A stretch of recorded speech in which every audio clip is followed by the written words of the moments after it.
je vais être moins lyrique que Fred. C'est pas mon rôle. Fred parlait d'une complicité, elle est véritable, hein, puisqu'on travaille ensemble depuis bientôt 40 ans. Et juste un petit exemple, je ne veux pas les mettre en exergue, mais nos épouses sont là, assises l'une à côté de l'autre. Voilà. J'ai un peu le rôle de timekeeper, donc je m'accorde quelques minutes, c'est mon droit le plus strict, hein, pour quelques considérations personnelles. Fred parlait de complicité, elle est véritable. Elle est véritable et vous allez vous en rendre compte parce que des éléments de son rapport sont repris dans le mien, à la manière administrative, mais les éléments sont repris.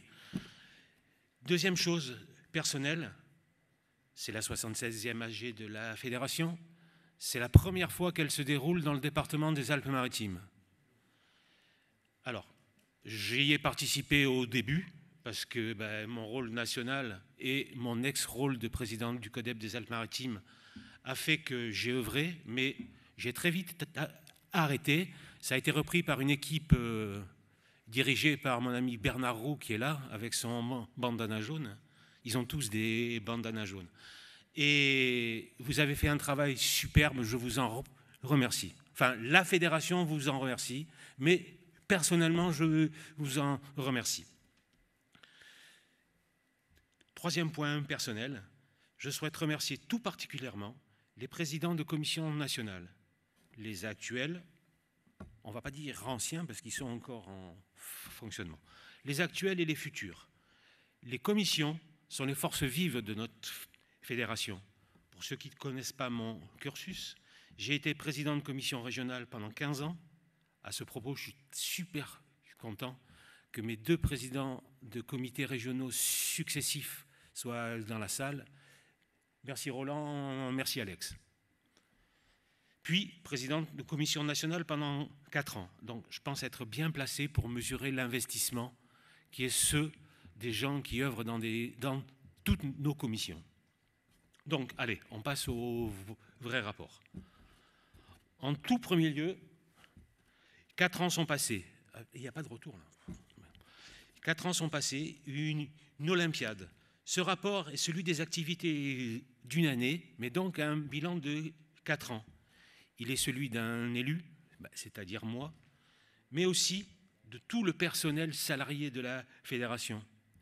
J'ai l'habitude de dire toutes les dames, mais cette année, il y a un homme avec. Il y en a même 2. Hein, tous les gens qui sont là. Hein, le personnel salarié de la fédération, que je tiens à remercier pour sa compétence et sa disponibilité. Et une mention tout particulière, Jean-Charles ne m'en voudra pas, hein, à notre directrice, avec qui je collabore de manière très étroite. En tout bien, en tout honneur. Hein. Il y a son mari, il y a ma femme. Là. Voilà. Ce secrétariat est à la disposition de tous, les organes déconcentrés, les commissions, les structures et tous nos licenciés. Il a passé. Donc, en tout premier lieu, un bilan chiffré de nos licences. Donc, vous le voyez, cette année, 134 745 licences. Vous avez là le bilan sur l'Olympiade. Le fait qu'il n'y ait pas de retour, c'est... Hein, vous avez là le bilan sur l'Olympiade. C'est monté permanent. Alors, pour employer un vocabulaire qui m'est cher, c'est pas le Ventoux, c'est pas le col de Vence, hein. Mais ça monte. Voilà. Donc une évolution positive de 1,52% sur l'année et une progression tout au long de ces 4 ans.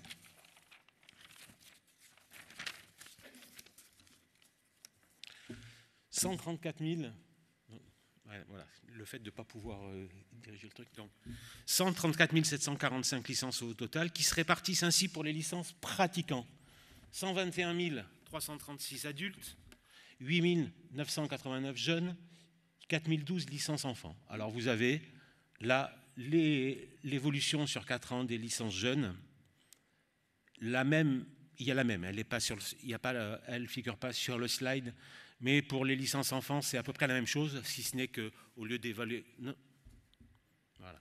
Au lieu d'évoluer sur 7 ou 3, Enfin, au lieu d'évoluer autour de 7%, on évolue autour de 3%. Ça ne monte vraiment pas beaucoup, là. Ça ne baisse pas.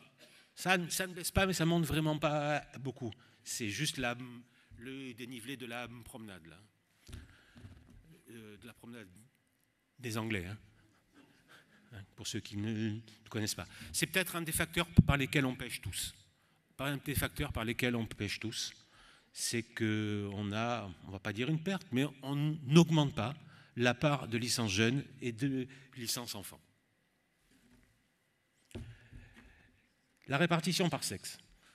Donc, 88 964 hommes, 44 364 féminines, 34% de femmes.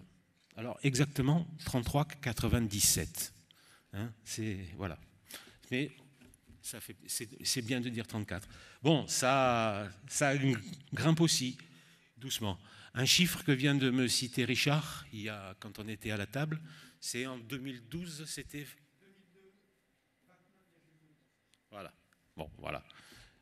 Pareil. Alors, il faut savoir que ça a une importance. Ça a une importance sur le financement de la Fédé. Parce que, voilà, c'est une importance sur le financement de la Fédé parce que le seuil minimal fixé par le ministère des Sports, demandé par le ministère des Sports, c'est 35%. Donc, on n'est pas loin, mais on n'y est pas. Et ça a un impact direct sur nos parts territoriales. Voilà. Bon, mais, ok, tu peux passer, s'il te plaît. Chaque année, je vous fais le coup. Le scoop, hein, c'est-à-dire où est-ce qu'on en est à la date de la semaine dernière, c'est, bon, vous voyez que mon PowerPoint a été fait le 28 novembre. Voilà. Hein. Les licences au 28 novembre avaient été délivrées 89 051 licences, 5% de plus que l'année dernière à la même date. Est-ce qu'on arrivera à 5% à la fin de l'année? On n'en sait rien, mais bon, moi j'ai coutume de dire ce qui est pris n'est plus à prendre. Il y a quelque chose dont je voudrais vous parler, c'est la licence aidant. La licence aidant, elle a été créée au premier tiers de l'exercice 2022-2023, et cette année était sa première année d'exercice plein. L'exercice précédent, donc 292 licences aidants, cette année, 408 licences aidants. Bon, c'est pas énorme, mais pensez que nous avons obtenu un rescrit fiscal pour ce produit qui est donc défiscalisable. Absolument pas le cas de la licence classique, hein, mais la licence aidant, elle est défiscalisable. Les brevets, s'il te plaît, Bernard. Les brevets, les licences sont un indicateur de notre activité. Les brevets en sont un autre. C'est quantitatif, mais c'est aussi qualitatif. Donc, 67 640 brevets, toutes commissions confondues. Hein. C'est supérieur au niveau anté-Covid. Ce qu'il faut noter, c'est que 80% des brevets sont des brevets de ce qu'on appelle de la CNTN, de plongée scaphandre, en fait. Hein. Un peu logique. Mais un chiffre qu'on ne connaît pas suffisamment, et je tiens à le dire là devant tout le monde, 19 453 niveaux 1 ont été faits pendant l'exercice précédent. 20 000 niveaux 1, c'est important, c'est bien. Par contre, parce qu'il faut quand même dire les choses telles qu'elles sont, c'est toujours on va dire entre 17 et 20 000 le nombre de niveaux 1 faits pendant l'année. Par contre, la mauvaise statistique, c'est qu'on va considérer que ces gens-là sont des primo-licenciés. Pas systématiquement, mais quand même, la plupart du temps, sont des primo-licenciés. L'année d'après, le taux de renouvellement de licence de ces gens-là est de 30%. Ce qui veut dire qu'il y en a 2 sur 3, soit qui arrêtent la plongée, qui ne font plus de plongée, ou qui éventuellement continuent l'activité en la faisant sans licence, donc dans d'autres organismes, ou passent à d'autres organismes de formation. Le taux de jeunes chez les niveaux 1, il est super important. Ces gens-là, dans 20 ans, dans 30 ans, ils devraient être là pour nous remplacer. Donc le fait d'en perdre autant, il faut y penser. Voilà, je lance, c'est pas un pavé dans la mare, on le sait tous, hein. On est tous plus ou moins barbus, grisonnants, voilà. Hein. Et pour les dames, c'est la même chose. Ce processus de... Je ne parlais pas de barbu. C'est ma femme qui vient de me le faire remarquer. Hein. Et grisonnant non plus. Voilà. Donc, alors, les brevets par commission, je souhaite mettre un peu plus en valeur que les autres les commissions qui ont leur nombre de brevets en augmentation. La CNA, c'est-à-dire la Commission nationale de l'apnée, augmentation de 15%. Systématiquement, c'est un mesclin de brevets cadres et brevets pratiquants. Hein. Je n'ai pas voulu vous infliger les tableaux croisés. Donc, la technique, augmentation de 10%. Le tir sur cible, augmentation de 35%.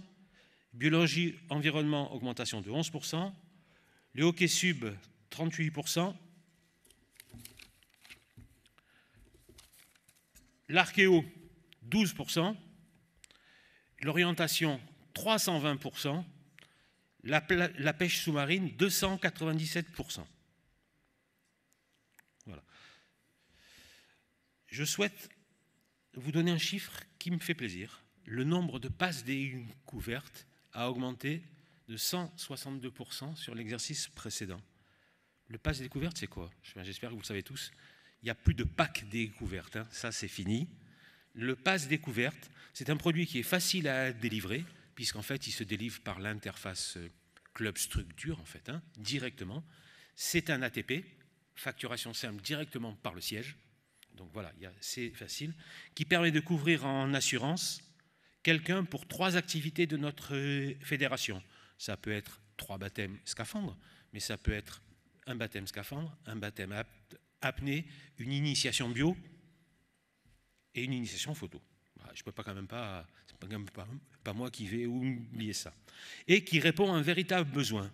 Il est utilisable à la fois par les assos, mais aussi par les SCA. Pour les SCA, pensez qui rentrent dans la comptabilisation des 35 certifications qui vous sont nécessaires. Ça peut être un moyen de rester dans la fédération relativement simple. À nous tous de le faire connaître. Donc tous ces chiffres, ils prouvent bien que les commissions d'activité sont les forces vives de notre fédération. Bravo à elles. Pour continuer dans les chiffres, un petit bilan des clubs premium. Les clubs premium, je vous rappelle ce que c'est. Là, c'est destiné aux assos. Ah, merci pour le retour. Ce sont les associations qui ont délivré plus de licences, un chiffre d'affaires boutique FFE, SSM, de plus de 300 € en année N. Cela leur procure en année N+1 un avoir de 10% sur les produits boutiques. Bilan chiffré, cette année, l'exercice qui vient de se terminer, 73 clubs, un chiffre d'affaires total de 37 304 € et 2 centimes, donc un montant total de ristourne de 3 730,40. C'est pas négligeable quand même. Hein. Tous les clubs, c'est bien beau de dire vous êtes un club premium, mais il faut les prévenir, les féliciter et mis au courant des modalités pratiques. Et un diplôme leur est adressé. Ça n'a pas encore été fait jusqu'à présent, parce que je vous rappelle juste que les comptes ne sont pas validés encore. Ils le seront probablement, je me permets de le dire, dans une heure, mais on n'a pas pu envoyer, le service comptabilité n'a pas pu envoyer encore à tous les clubs premium le mail qui les prévient, parce que on n'avait pas le droit. Tu peux passer, s'il te plaît? Le partenariat Eloasso, Fred vous en a parlé. Donc un partenariat national a été signé avec Eloasso, qui est une solution monétique gratuite que nous connaissons tous. Mais ce n'est pas que ça. C'est aussi des possibilités de gestion de données, des adhérents, des structures, d'une facilité déconcertante. Ce partenariat, c'est un partenariat à long terme. Il pourra, si la fédération le décide, évoluer peut-être vers des solutions de gestion nationale de la base de données. Les chiffres, là ce sont les chiffres de l'année, 575 structures sont inscrites. Quand je parle de structures, ça peut être des assos, ça peut être des organes déconcentrés, et le siège en fait partie, puisque, pour les commissions nationales le savent tous, mais certains ne le savent pas, les commissions nationales font payer leurs activités via l'OASO systématiquement maintenant. Donc 575 structures. 324 de ces structures ont collecté des fonds au cours de ces 12 derniers mois. 153 structures se sont inscrites en 2024. 2116 campagnes ont été lancées depuis le début du partenariat, c'est-à-dire 3 ans. 2,5 millions d'euros ont été collectés depuis le début de ce partenariat. Tu peux passer de dia, s'il te plaît. Donc, le rôle du secrétariat, et je répète, élus et salariés, est de faciliter les échanges entre le siège et ses clients. Mais clients dans le bon sens, hein. Ces clients que sont les OD, les commissions, les structures, tous les licenciés. Ça passe par plusieurs choses. 1, les réponses aux demandes. Grâce à la stabilisation de notre système informatique, j'en remercie tous les acteurs.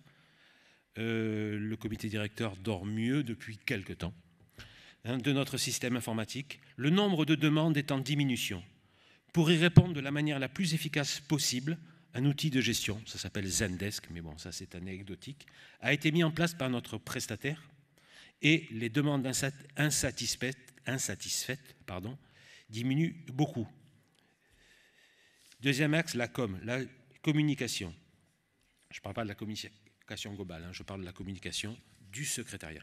Après chaque réunion de comité directeur national, un extrait rapide de décision importante est envoyé par mail à tous les acteurs et ça part avant la fin de la semaine. Ça représente du boulot, juste après un comité directeur national pour le président et certains élus d'extraire, mais on y tient. C'est envoyé par mail à tous les acteurs de la fédération, structure comprise. Cet extrait permet l'information rapide. Bien évidemment, un PV exhaustif est mis en ligne quelques semaines après, parce qu'un PV exhaustif, c'est un pavé de 25-30 pages. Je doute que beaucoup, à part Fred et moi et quelques-uns dans la salle, lisent ad intégrum un PV de comité directeur national. Hein, mais voilà.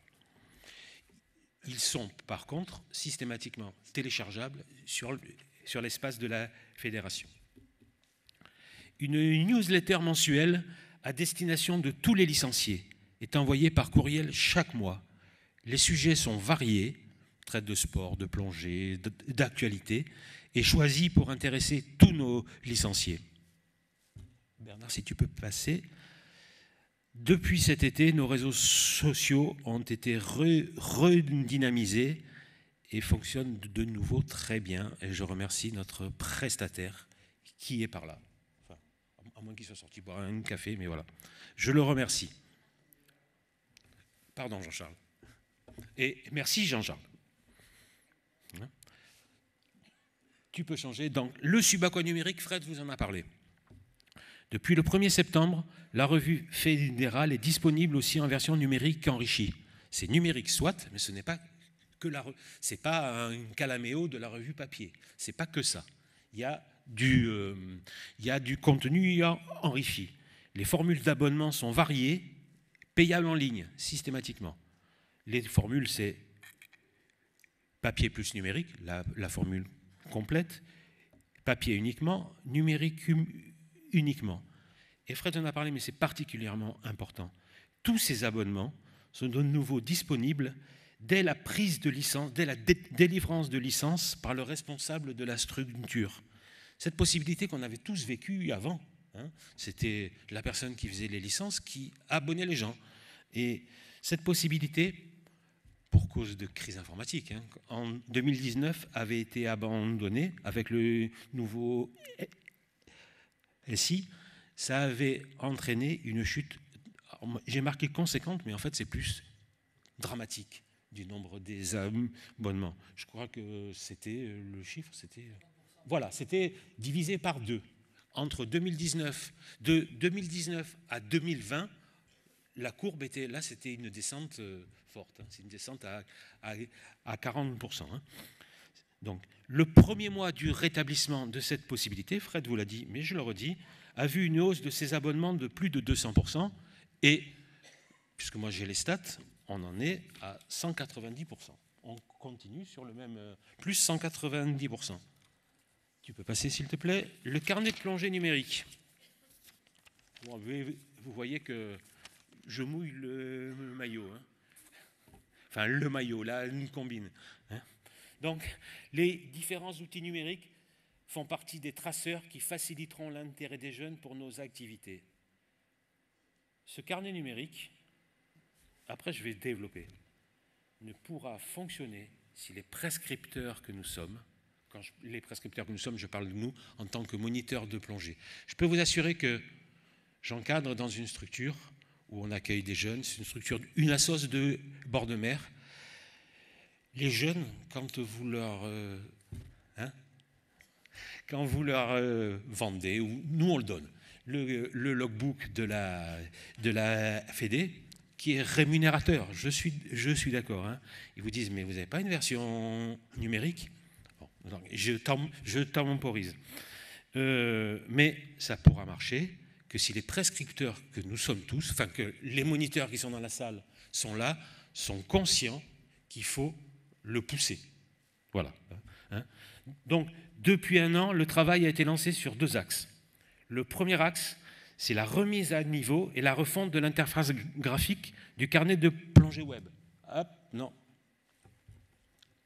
C'est d'ailleurs celui-là. Bon, je sais que Chromis va me dire, tu n'utilises pas le carnet vert. Mais bon. Donc, mais j'ai une version carnet verte aussi. Enfin, verte, c'est le carnet Chromis. Donc, ce travail a été rendu nécessaire par la dette technique qui a été accumulée depuis des années, essentiellement pour des raisons économiques. Hein.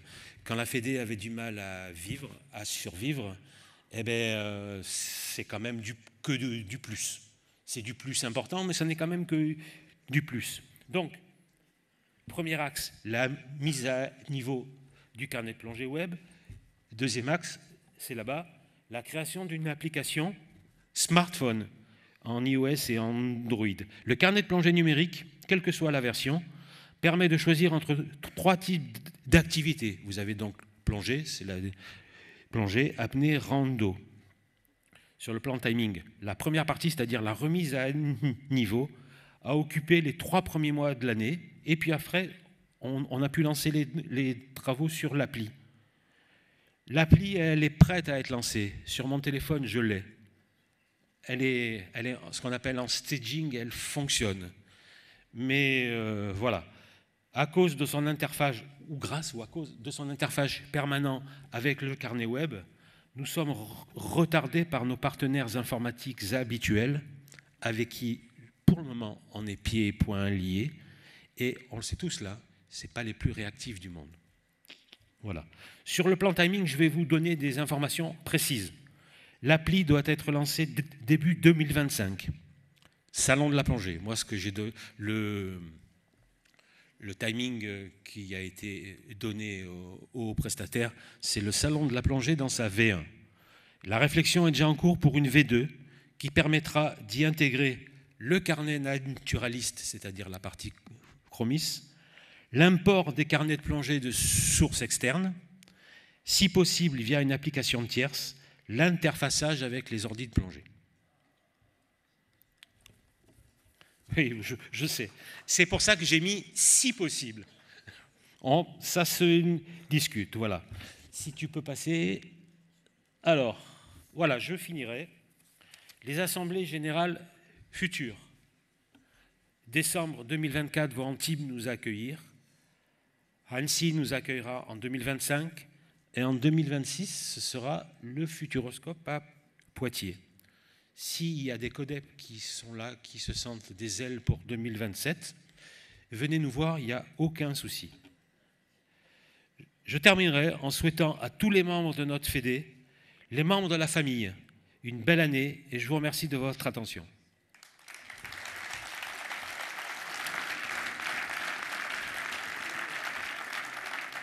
Il y a des gens de mon club qui ont des micros. Donc, si vous avez des questions à me poser, j'y réponds maintenant. On a 2 ou 3 minutes. On a quelques minutes, oui. Hein. Voilà. Ben, c'est encore moi le timekeeper. Le timekeeper. Si vous avez des questions, il n'y a pas de souci. Sinon, vous savez, c'est ce que je dis à chaque fois. Je me tiens à votre disposition en off. Bien. Non. Donc, on va avancer. Donc. Attends, il y a Guy qui... Oui, la communication interne, super. Communication externe dans les médias, et les grands médias en particulier, comment ça se passe? Attends, excuse-moi, là, j'entends très mal. Les grands médias. Je pense notamment, ces 2 dernières années, le hockey subaquatique a commis 2 exploits. L'année dernière, 4 équipes, les 4 équipes engagées, les 4 en finale du championnat du monde. J'ai rien vu dans les médias. Alors, il y a des médiatisations qui se font. Par exemple, au Salon de la Plongée, l'équipe va faire un numéro spécial sur la plongée où dedans on parle de nous, premier élément. Après, il y a des médiatisations et parfois, quand tu veux médiatiser un élément, on te dit ça ne nous intéresse pas. Donc, effectivement, il y a une médiatisation qui a été faite sur le championnat du monde concernant la nage avec pale, qui a marché. Il y a eu un relais des journalistes quand il y a eu effectivement le salon de la plongée et donc le rôle de la fédération. Mais parfois, tu proposes quelque chose, on te dit, mais surtout que c'était à l'époque des JO. Donc cette année, on nous a dit, vous savez, ce qui nous intéresse, c'est l'olympisme. Vous êtes olympique? Non. Voilà. Donc peut-être, on va pouvoir médiatiser si on organise un championnat du monde de hockey. Je pense que c'est ça, peut-être que tu y avais derrière la tête. On va en parler, mais peut-être que ta question va permettre de faire avancer ce projet. Oui, parce qu'en 2006, on a organisé les championnats d'Europe à Marseille. On est passé au journal de 20h de TF1. Oui. Et ça a eu un impact pour faire connaître le hockey qui a été extraordinaire. Mais tu sais, moi j'ai été intervenu il y a quelques années à l'émission de Bouvard pour expliquer ce qu'était le hockey subaquatique. Tu vois, donc chacun à son niveau essaie de médiatiser. Donc peut-être si on fait un championnat du monde, on pourra médiatiser enfin le hockey. C'est un représentant du hockey, hein, vous avez compris. Mais on avait... Oui. Est-ce que la nage avec palme une question ou l'apnée une question? Quand est-ce qu'on médiatise l'apnée? Quand est-ce qu'on... Voilà. Mais... Bien, nos invités vont nous quitter. Oui, nos invités vont nous quitter. On peut t'applaudir. Merci beaucoup, Jean-Loup. À tout à l'heure. Hein.